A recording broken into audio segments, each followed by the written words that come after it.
यामुरुहुम bill मारूफ व यनहाहुम अनिल मुनकर, वो उन्हें नेकी का हुक्म करेंगे, वो बुराई से रोकेंगे। ये बात मैंने क्यों कही ये इतनी तफसील से? हुजूर का इत्तिबा करना हमें है ना। अगर अल्लाह से मोहब्बत है तो किसकी इत्तिबा करेंगे? नबी की। तो नबी की इत्तिबा किन उमूर में करेंगे? जो अल्लाह को पसंद है ना सबसे ज्यादा, वो पहले करने चाहिए ना। तो अल्लाह जिनको बयान कर रहा है जरा उनको नोट कर लीजिए, वो पॉइंट नोट कर लीजिए कि अल्लाह को हुजूर के किरदार के कौन से पहलू सबसे ज्यादा पसंद है। यामुरुहुम बिल मारूफ व यनहाहुम अनिल मुनकर। इस पर अगर उनके दंदाने मुबारक शहीद हुए थे, उन पर पथराव हुआ था, तो जो वो पथराव झेलें, वो पथराव गालियों की सूरत में हो या पत्थरों ही की सूरत में हो, बर्दाश्त करें। लोग मुनकते हो जाएं, ताल्लुक तोड़ें, बरादरी वाले निकाल बाहर करें, ये हुजूर की असल सुन्नत, ये इत्तिबा है असली। इसके नतीजे में भूख आए, तकलीफ आए, प्यास आए, पेट पे पत्थर बांधने पड़े, कैरियर दाव पे लगे, ये इत्तिबा है। ये अल्लाह की मोहब्बत का तकाजा है कि जो आप मोहम्मद सल्लल्लाहु अलैहि वसल्लम की इत्तिबा कर रहे हैं। यामुरुहुम बिल मारूफ व यनहाहुम अनिल मुनकर। और सबसे बड़ा मारूफ और सबसे बड़ा मुनकर क्या है, जिससे बाकी मारूफ और मुनकर पैदा होते हैं?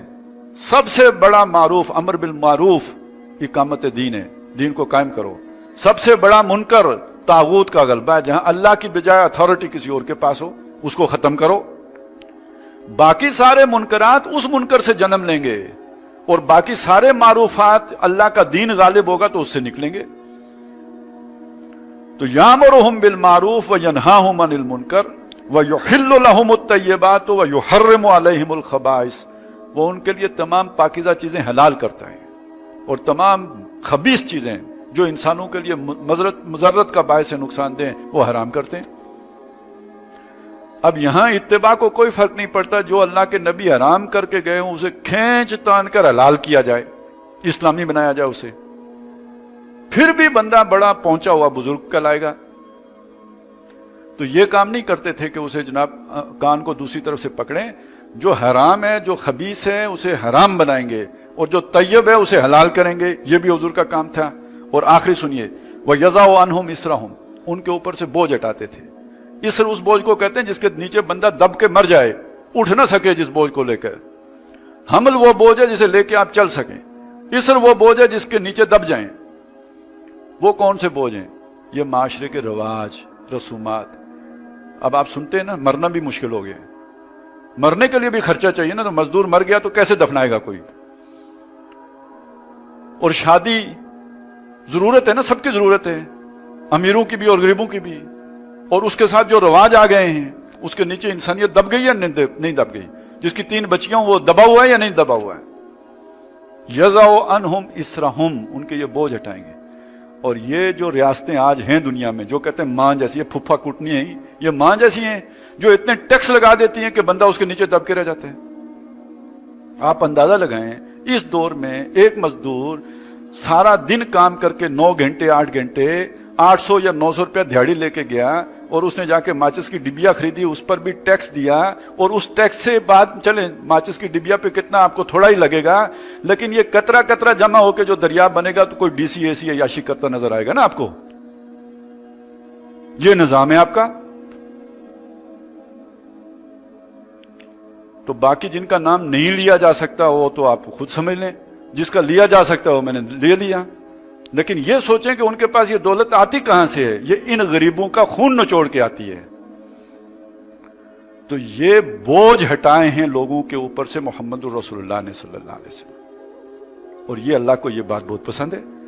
3 ही तो कैरेक्टरिस्टिक्स हैं जो बयान किए हैं, अमर बिल मारूफ नही अनिल मुनकर, युहिल्लु लहुमुत तय्यिबात व युहर्रिमु अलैहिमुल खबाइस, यज़अउ अन्हुम इसरहुम वल अगलाल अल्लती कानत अलैहिम।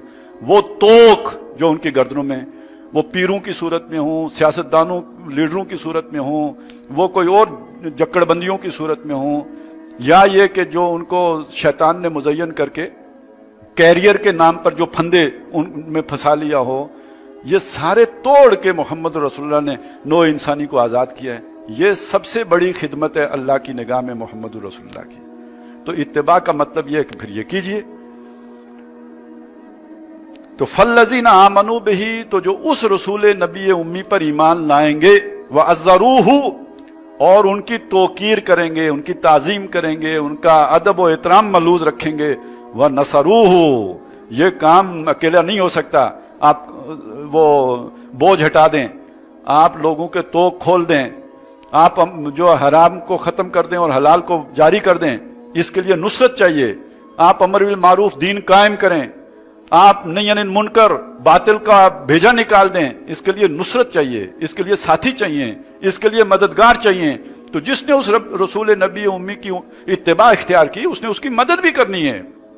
وَنَصَرُوهُ وَاتَّبَعُوا النُّورَ الَّذِي أُنزِلَ مَعَهُ, اور جنہوں نے اس نور کی پیروی کی جو ان رسول نبی امی کے ساتھ اتارا گیا, یعنی قرآن مجید. 4 کام جس نے کیے وہ اس نبی کا امتی ہے, اصلی والا, حقیقی والا, سچا, پکا اور کھرا اللہ کی نظر میں. یہ 4 کام کیے بغیر باقی وہ امتی ہیں جو نام کے امتی ہیں,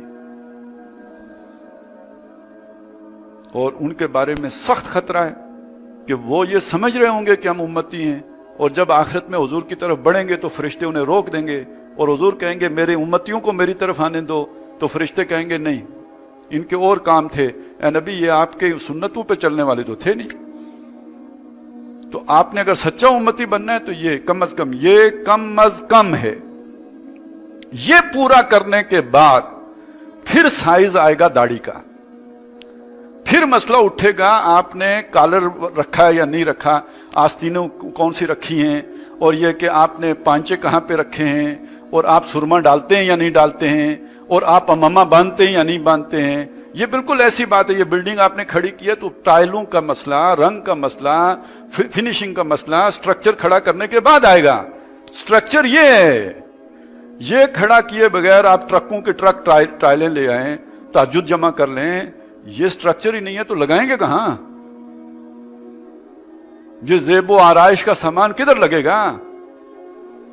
تو فَالَّذِينَ آمَنُوا بِهِ وَعَزَّرُوهُ وَنَصَرُوهُ وَاتَّبَعُوا النُّورَ الَّذِي أُنزِلَ مَعَهُ أُولَٰئِكَ هُمُ الْمُفْلِحُونَ. وہ بامراد ہوں گے. ہر نعرہ مارنے والا عاشق نہیں بن جائے گا, وہ اس کا دعویٰ ہے کہ میں عاشق ہوں. اس عاشقی کے کچھ تقاضے ہیں جو جس نے یہ پورے کیے, یہ آداب بجا لائے, وہ سچا عاشق ہے, وہ سچا امتی ہے, وہ حقیقی امتی ہے.